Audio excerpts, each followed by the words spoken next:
The Butter Battle Book by Dr. Seuss. On the last day of summer, 10 hours before fall, my grandfather took me out to the wall. For a while he stood silent, then finally he said, with a very sad shake of his very old head, "As you know, on this side of the wall, we are Ukes. On the far other side of this wall live the Zooks." Then my grandfather said, "It's high time that you knew of the terribly horrible thing that Zooks do. In every Zook house and in every Zook town, every Zook eats his bread with the butter side down.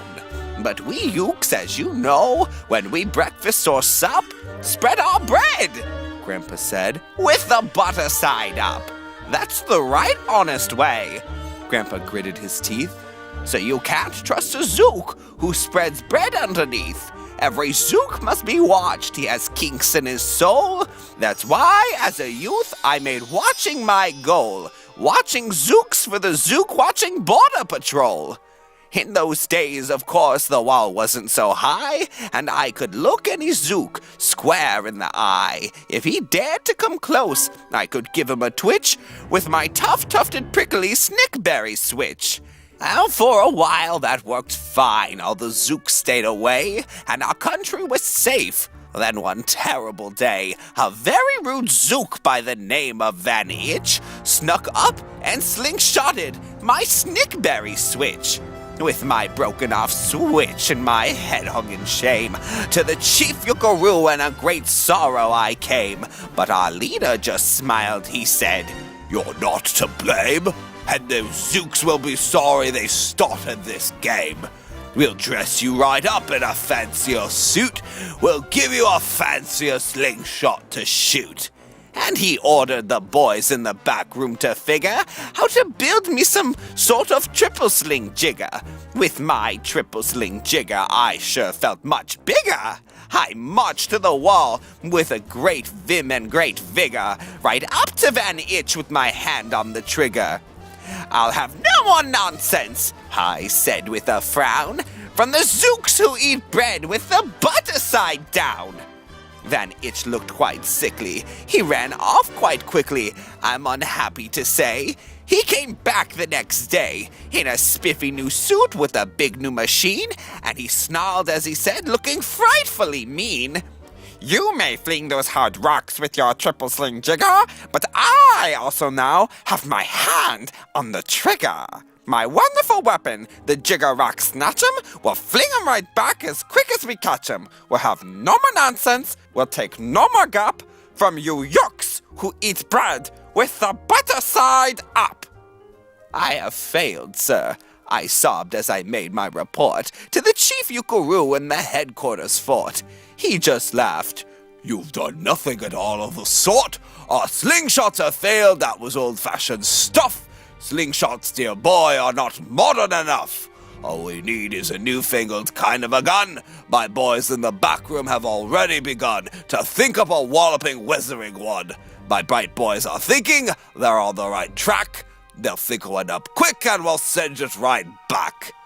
And they thought up a great one, they certainly did. They thought up a gun called the Kickapoo Kid, which they loaded with powerful poopadoo powder, and ants' eggs and pea legs, and dried fried clam chowder, and they carefully trained a real smart dog named Daniel to serve as our country's first gun-toting spaniel.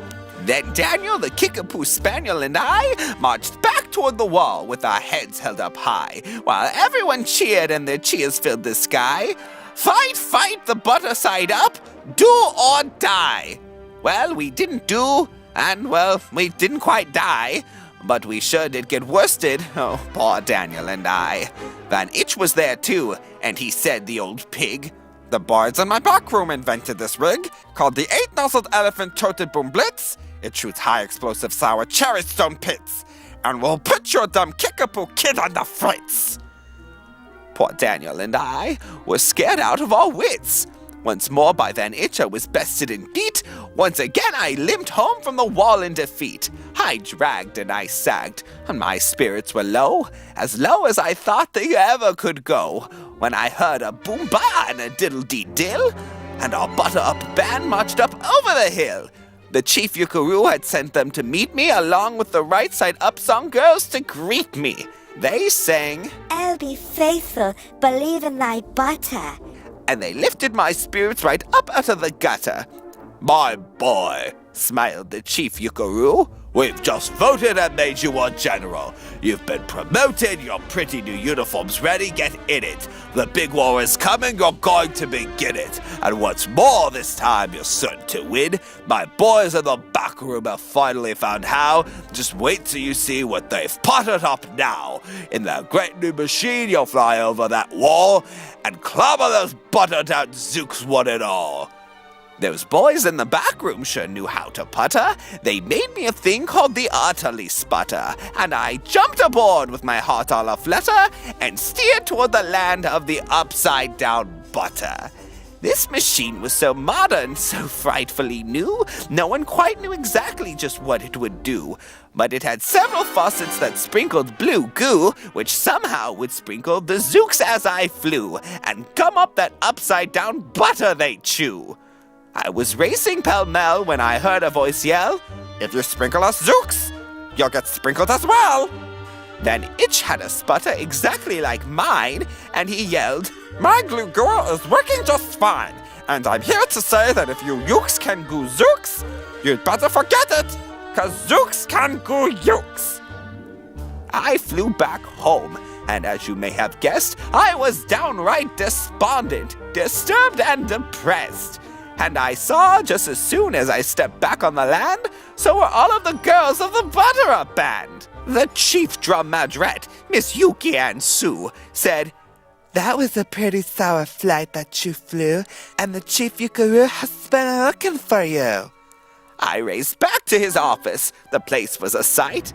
"Have no fears," said the chief. "Everything is all right. My bright backroom boys have been brighter than bright. They filled up the gadgets that's newer than new. It's filled up with mysterious Makalamoo and can blow all those Zooks clear to Salamagoo. They've invented the Bitsy Big Boy Boomeroo. You just run to the wall like a nice little man, drop this bomb on the Zooks just as fast as you can. I've ordered all Yooks to stay safe underground while the Bitsy Big Boy Boomeroo is around." As I raced for that wall with a bomb in my hand, I noticed that every last Yook in our land was obeying our Chief Yukaroo's grim command. They were all bravely marching with banners aflutter down a hole for their country and right side up butter. And that's when Grandfather found me. He grabbed me, he said, "You should be down in that hole, and you're up here instead. But perhaps this is all for the better somehow. You will see me make history right here and right now." Grandpa leapt up that wall with a lopulous leap, and he cleared his hoarse throat with a bopulous beep. He screamed, "Here's the end of that terrible town full of Zooks who eat bread with the butter side down." And at that very instant, we heard a clup-clup of the feet of the wall, and old Van Itch clumped up. The boys in his back room had made him one too. In his fist was another big boy bomberoo. "I'll blow you up," he said, "into pork and wheat beans. I'll butter side up you to small smithereens." "Grandpa," I shouted, "be careful, OG. Who's going to drop it? Will you or will he?" "Be patient," said Grandpa. "We'll see. We'll see."